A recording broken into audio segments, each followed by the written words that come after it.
Good morning, everyone. Earthy Wise Woman here. And I know what you're saying. She doesn't make enough videos. And you're right. You're right. I am not even going to try to defend myself on that one. I don't. I am generally really busy. But I am here this morning. And I want to talk about, of course, spell casting. But not just any spell casting. I want to talk about spell casting for other people. When should we do it and when should we not do it? Because there is a fine line between helping someone and harming someone. So, that being said, taking off the glasses because we're getting real serious here. I'm going to tell you a few stories, and these are true. These happened to me. I've I've had to deal with this. So, from that, I want you to extrapolate my lesson and what I'm trying to get across. Okay? But I will make it pretty clear very soon. A few years ago, I stepped in to fix a situation for a man who had felt like he was being cursed. And the person who brought me in, the other practitioner, said, well, I helped him the first time, and he feels like he's being cursed. So, can you help? Well, I did a card reading for him, and I don't know so much if he was being cursed, but he was absolutely, definitely being hexed. And we talked because I wanted to figure out what the heck had happened. And as he finally told me, and I find this to be usually the case where they finally tell me something, was that his daughter was going in for a custody case for her little boy. And this man, who was her father, the grandfather of this little boy, wanted to make sure his daughter got custody of her little boy. And so he went to the metaphysical store and purchased the candle and had it dressed and everything. And then he proceeded to put a hex on the baby's father to make sure he did not win custody of his son. Okay, well, he did it. And indeed, the girl, his daughter, did win custody of her little boy. However, in the end, she ended up losing her job, losing her apartment. Her father ended up being tormented. He was sick all the time. Not major illnesses, but sick. And he couldn't figure out what was going on, especially the fact that his daughter lost her apartment. She had been paying her rent. And all these things happened to her. And yet she did get custody of her son. And when he finally confided in me that indeed he had put a hex on the baby's father, I asked a question that really annoyed him. And of course he got angry, and I just asked, was it in the best interest of his grandson that he lived with his daughter? Oh, my daughter's a wonderful mother. How? I said, I didn't say she was a bad mother, I said, was it in the best interest of his grandson that he lived with his mother? And he hummed and he hawed, and his answer was basically, well, I don't know.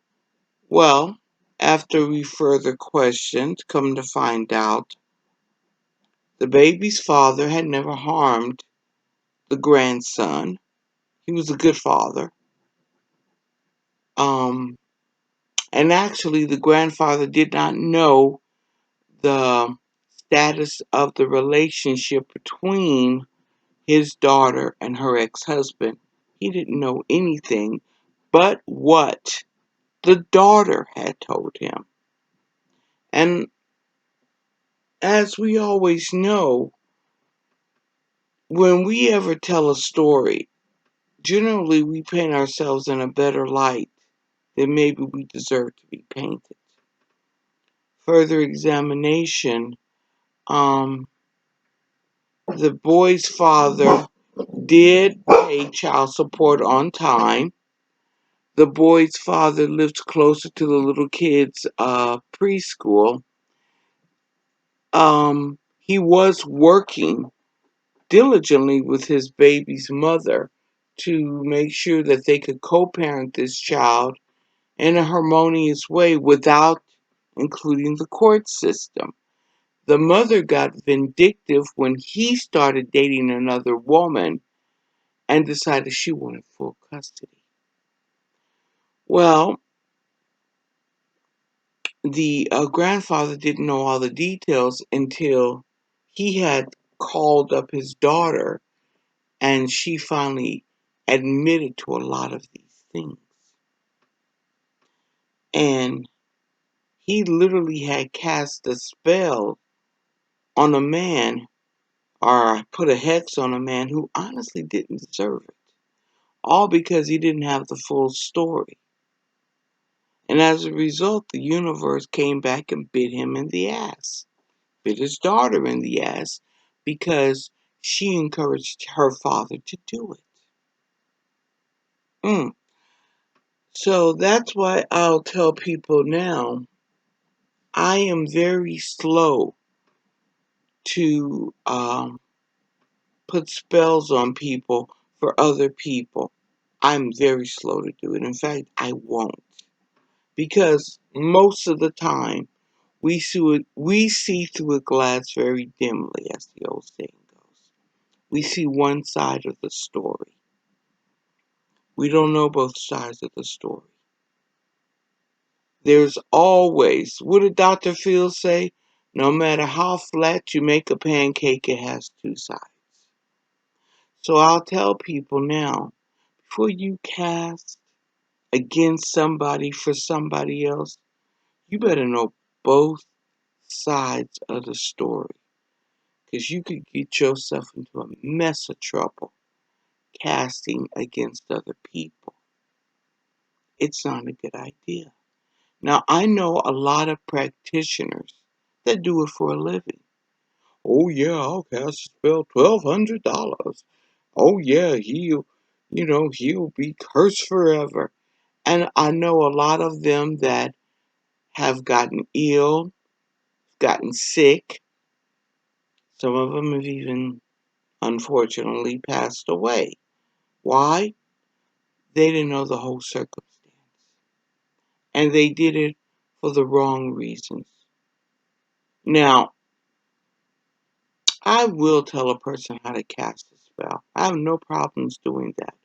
My energy is not going into casting a spell. I'm telling you how to do it. But I also let a person know before you cast this spell, you better know both sides of the story.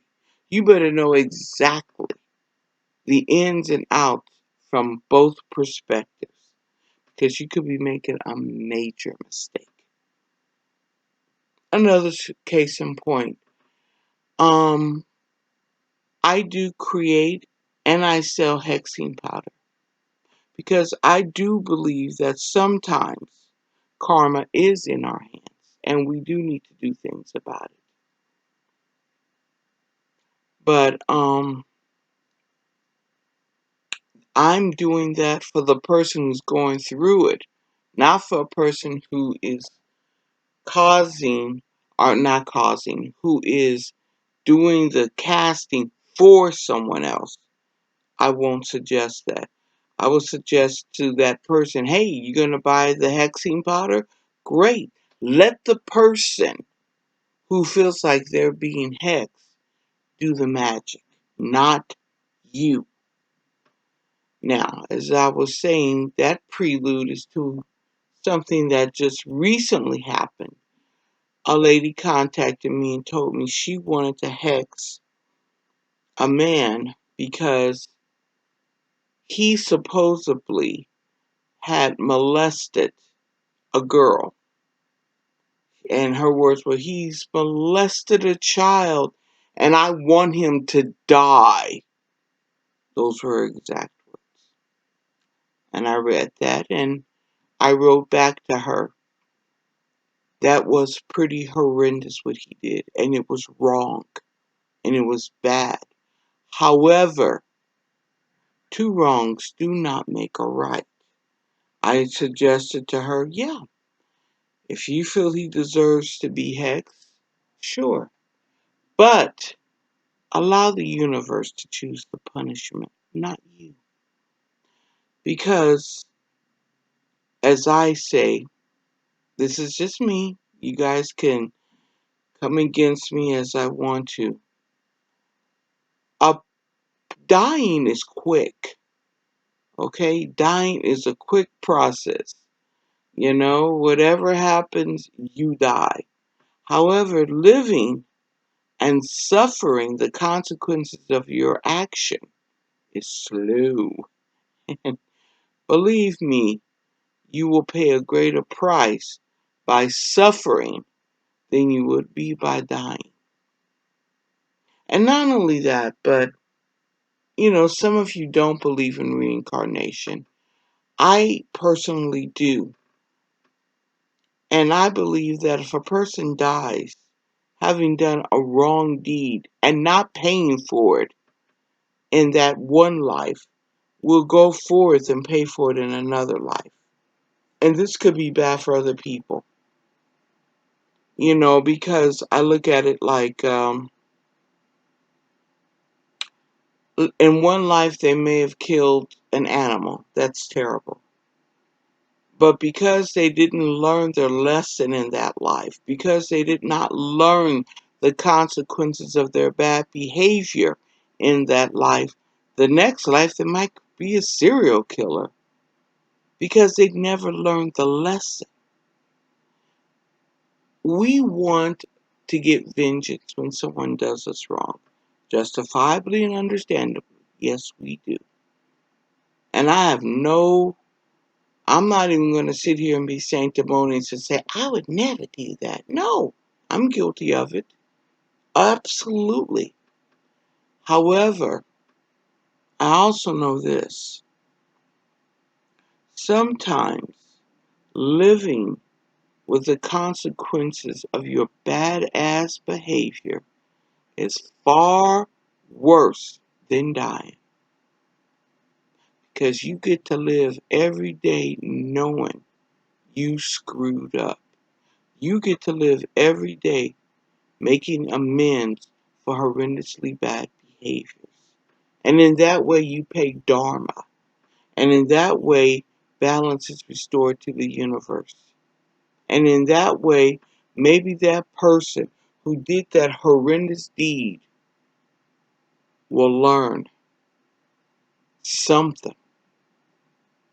A lot of people say, well, that means you're not for the death penalty. Am I for the death penalty in our jail systems?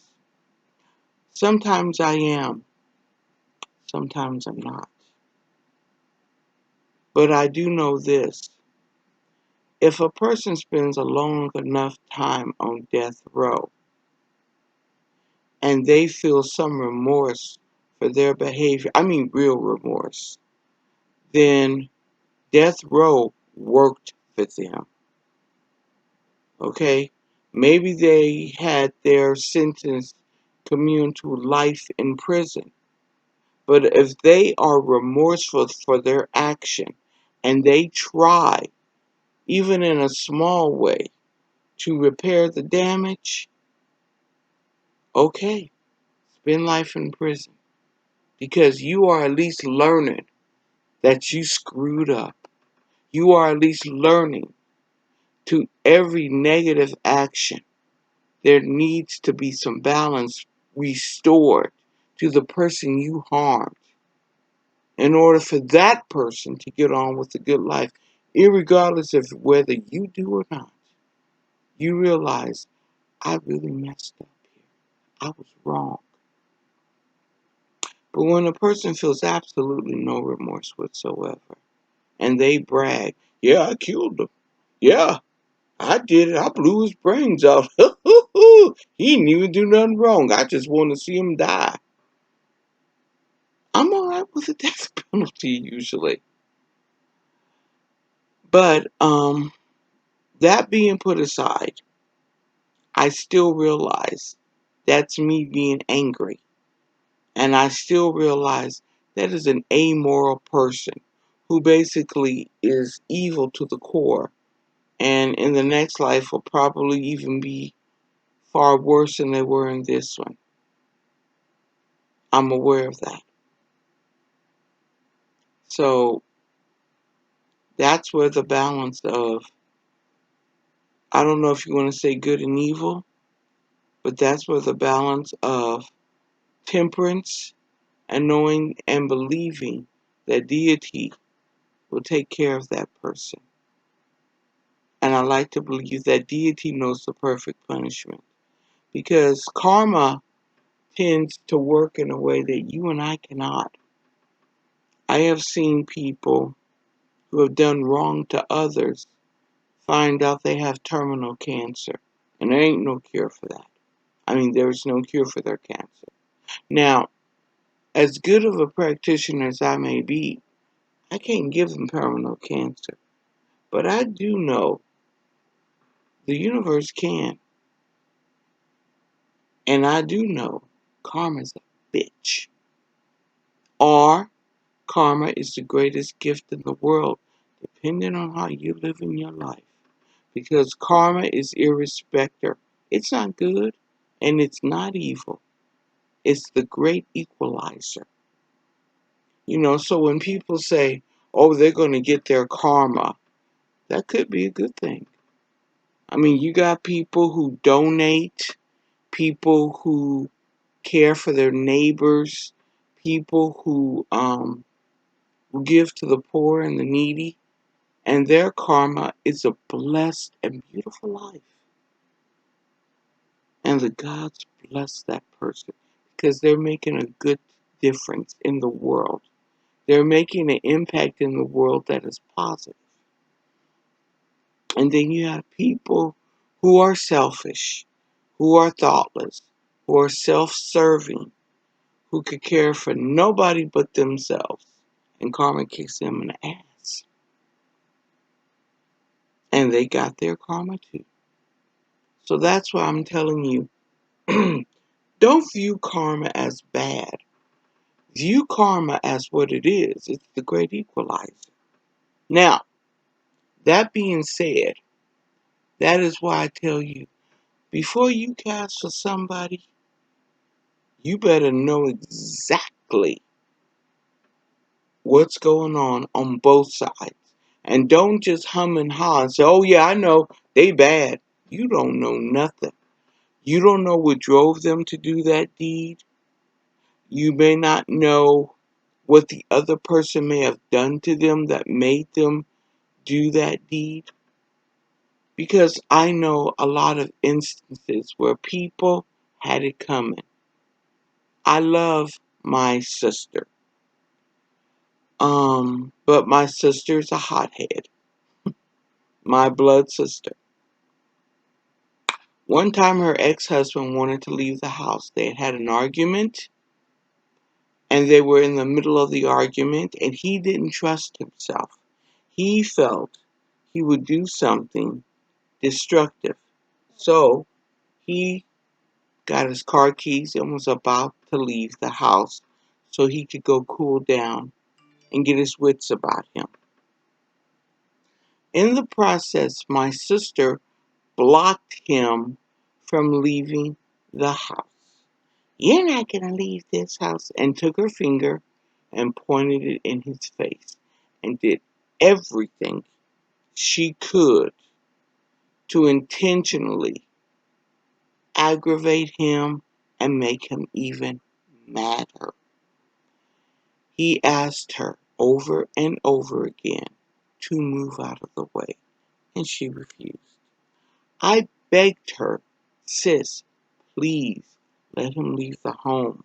You are really, really igniting a situation that is worse than it has to be.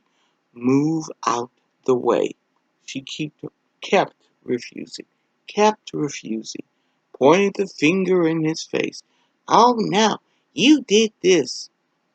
He ended up picking her up and literally physically throwing her into another room. And then, I'm gonna call the police. Oh, you assaulted me. Spousal abuse.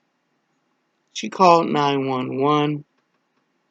And because he knew that if he had left the house then, he could face a serious charge, he stayed. When the police arrived, he told them the whole story.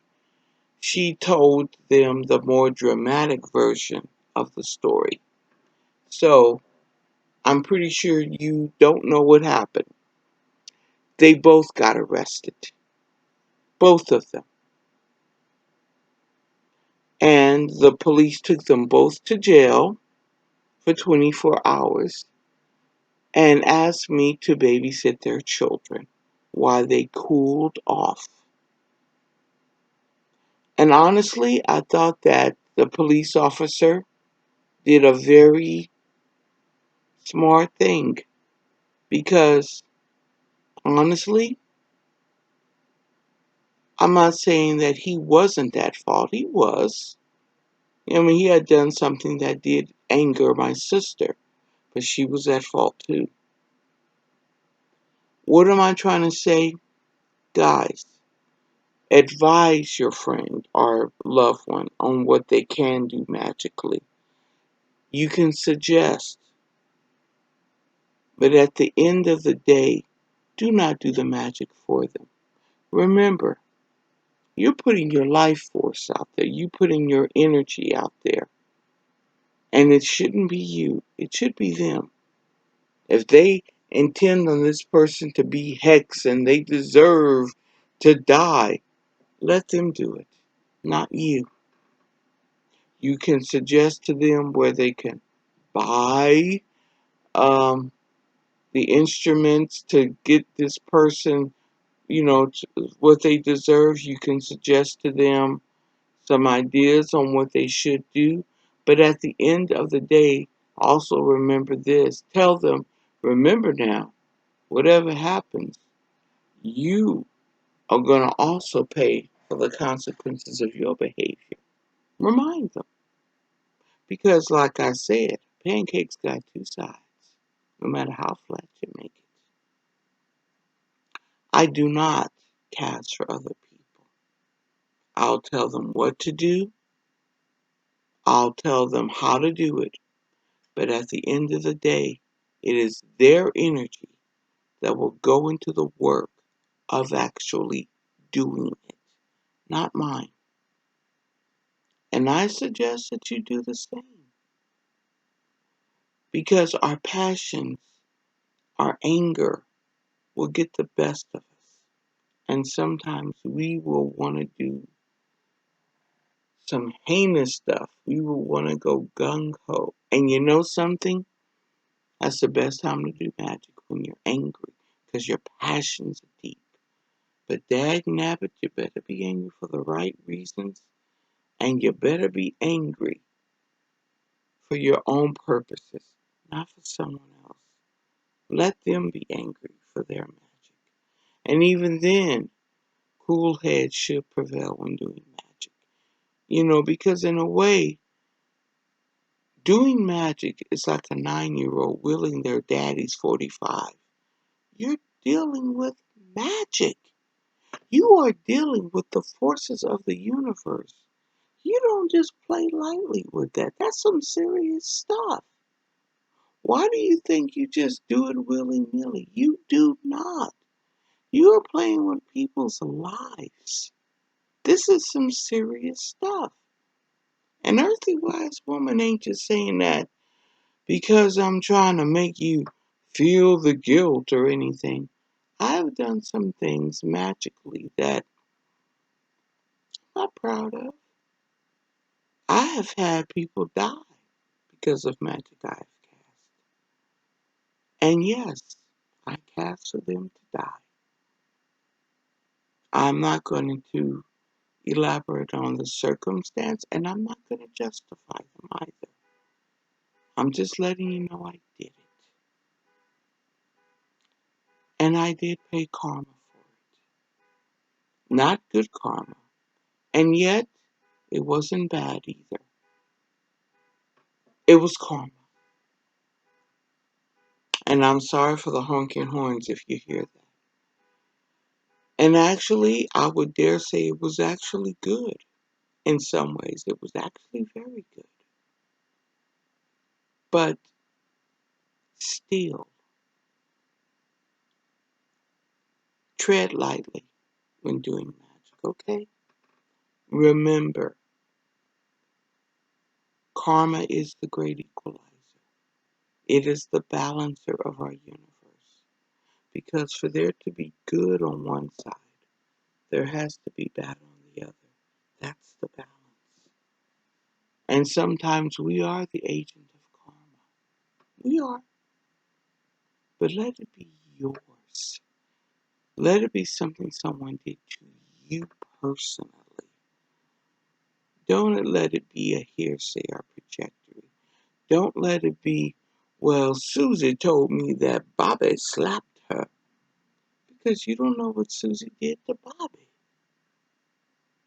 Now, Bobby was wrong to slap Susie, but you ain't Susie and you ain't Bobby.